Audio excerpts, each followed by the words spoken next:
It's 8:30 in the evening and we are making a slightly unexpected call up to High Spen because we've just been notified that there's a bee swarm there, so we are hoping to collect it.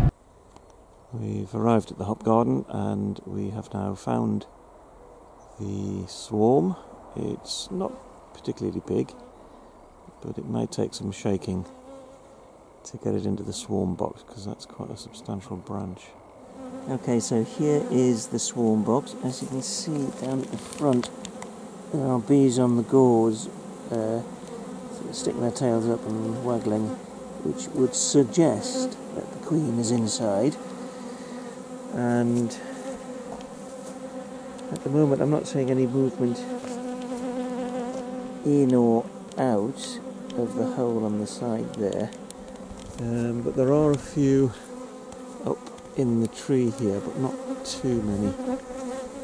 So I think, I may just be speaking optimistically, but I think we might have caught the queen, but we need to let it settle down for a while. We've taped down the lid of the box and we've moved the box so that it is not so obvious from the path nearby. As you can see, there's still a number of bees on the outside, so we're not going to take this home tonight.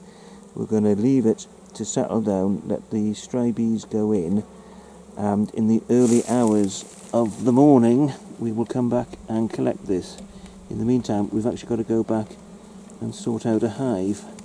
But as you can see, down here is the entrance. We're heading home now to sort out the hive bits and a location for it, and the reason why I wanted the swarm box left is because there's still quite a few bees buzzing around,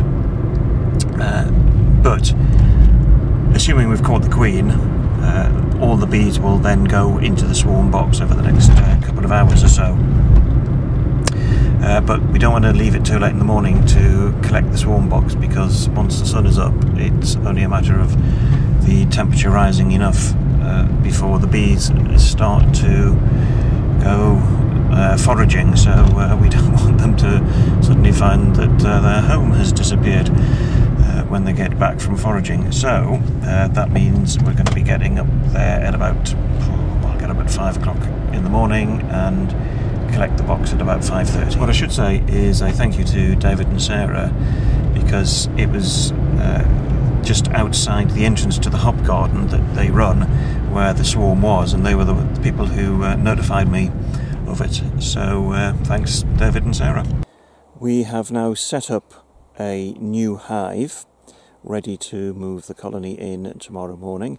It's here on our far side plot, but not next to where the other 3 hives on this allotment are, because those 3 hives are next to the path that brings us through the allotment, and having 3 hives next to the path means we've been chancing our luck recently, although I've got to say none of us have been stung at all by walking past the hives, even though they're all busy. So we've brought the hive up, the new hive, up to the top corner of this allotment, and it is ready, as I said earlier, to have the new colony moved in tomorrow morning. So here is the hive, and it's in front of the boundary hedge, which is very high, so it will be trimmed, but that means the bees will fly up and pan out over the area.